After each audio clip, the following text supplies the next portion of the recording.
Lo stop alla costruzione della pista da bob a Cortina avrà conseguenze sui cantieri già avviati, a partire da ciò che resta dopo la demolizione a Ronco dello storico budello dedicato al rosso volante Eugenio Monti. Sembrano infatti in stand-by sia la realizzazione del memoriale che il risanamento dell'area.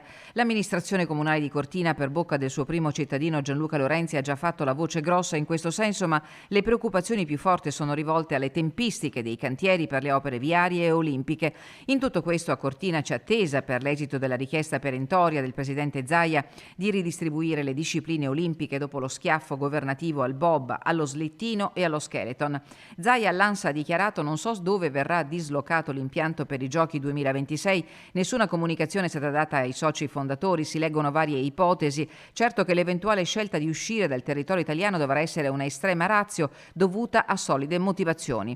Fonti governative ieri sera hanno fatto trapelare la notizia che la pista di Cesana a Torino sarebbe alternativa preferibile nel limite delle risorse disponibili. Domani a Cortina è atteso il ministro dello sport Abodi e certamente qualche certezza potrà arrivare dal rappresentante del governo Meloni. Stamattina sulla vicenda ha parlato il presidente della Camera di Commercio di Belluno Treviso, Mario Pozza. Bisogna ritrattare la distribuzione delle gare, non c'è alternativa. So che questo sarà molto molto difficile perché in questi giorni ero via e ho avuto modo di incontrare anche altri lombardi e sono molto preoccupati, dicono ormai quello che è dato è dato. Io mi auguro di no. La Regione Veneto in pressing, l'auspicio di Zaia è che venga chiarita sin da subito la praticabilità o l'eventuale impraticabilità dell'impianto di Cesana, rendendo di pubblico dominio cronoprogramma e costi, così da evitare di dare vita a ulteriori leggende metropolitane.